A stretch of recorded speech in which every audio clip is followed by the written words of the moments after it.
How's it going, everybody? Welcome back to another video. This time I'll be doing a review of the Figma Uraraka Ochako from My Hero Academia.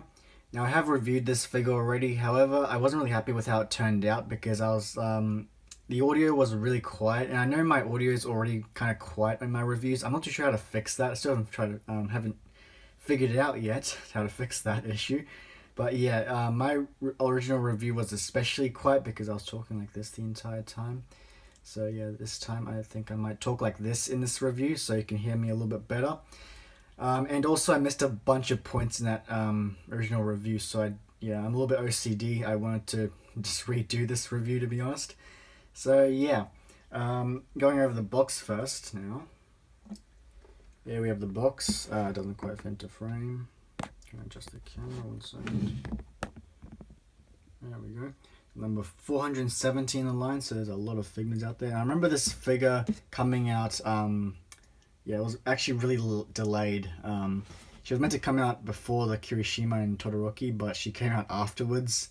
So yeah, and she also sold out really quickly, as I got this figure the day one of release and haven't seen her ever since. So yeah, quite a hard to find figure nowadays. At least in stores, that is. I'm not too sure how difficult she is online.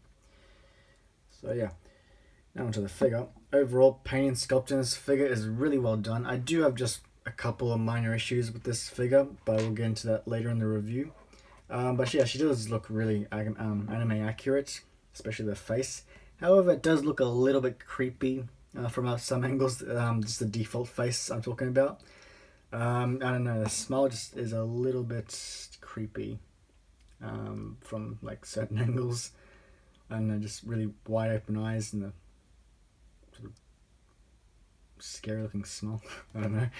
But yeah, but it does look accurate to the show. So yeah, really happy with how it turned out.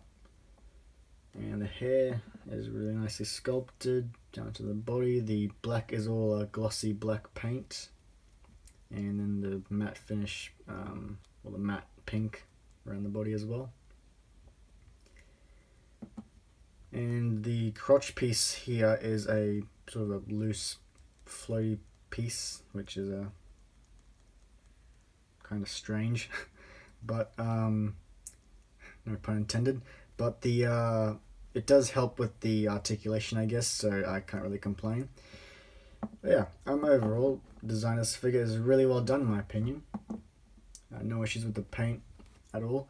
The original Deku had a really pale face, so I'm glad they fixed that issue with the later figures here.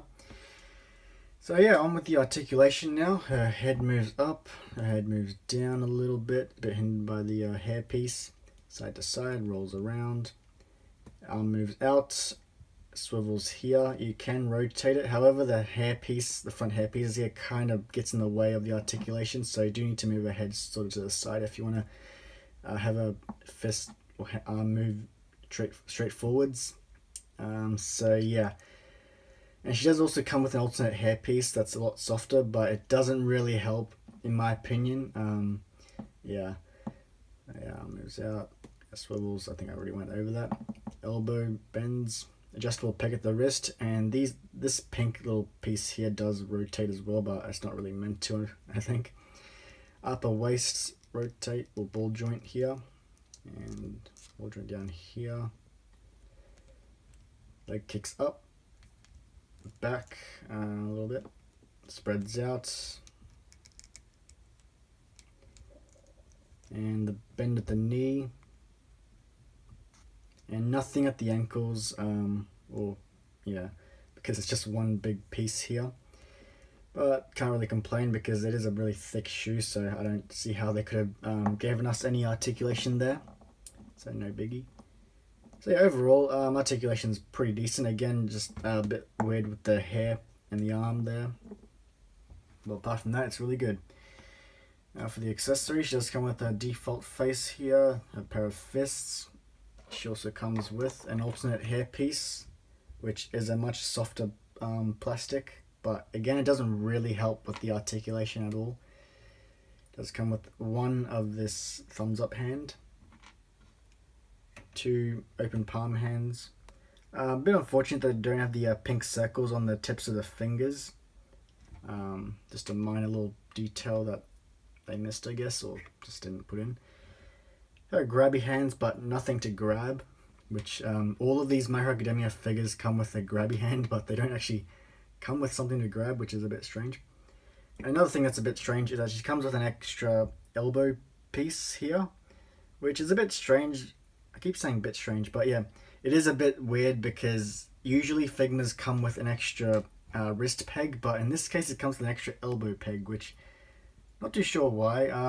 Yeah, if you have this figure, just let me know if you also came with your figure also came with an extra elbow piece instead of a wrist peg. But yeah, she also comes with a smiley face here, which might be my favorite face. Looks really nice.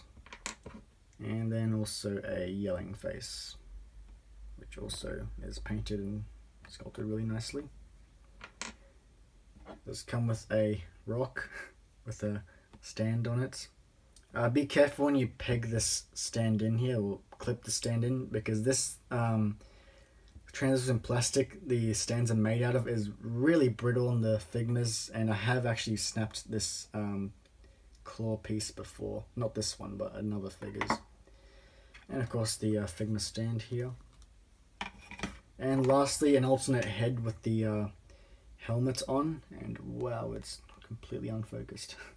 But yeah, I'm going to show you how to put that on right now. Just need to take the head off. Not like that though. You take the ball peg part off like that as well. Grab the back of the head, peg that in. I'm just going to grab another face here, clips on like that. And there we go. Now we have her with the helmet on. And yeah, it does look nice from some angles, but if you look straight forwards, her face is really magnified and warped. It looks really weird. So yeah, it's a bit of a mess in my opinion. Yeah, it's just weird how I'm easily amused. But yeah, it's nice looking. It does do its job, but yeah, it's a bit strange how it magnifies the face in the middle. Now for some comparison, I just said comparison, not comparisons. We do have the Figma Deku here, which yeah, these two work in scale really nicely. As Uraraka is a bit shorter than Deku. So yeah, overall, I can't stop myself from laughing. Just gonna angle her properly. So overall, I really like this figure. I highly recommend picking her up. Again, I'm not too sure how easy or hard she is to find. At least in stores, she's really difficult to find, but I'm not too sure about online and stuff like that. I'm sure you can find her for a decent price. So yeah, if you're a fan of the character or a fan of the show, I definitely recommend picking this figure up. Anyway, that does it with this review. Thank you so much for watching. If you have any requests or figures you want to see next, feel free to ask me in the comments below. And until next time, bye-bye.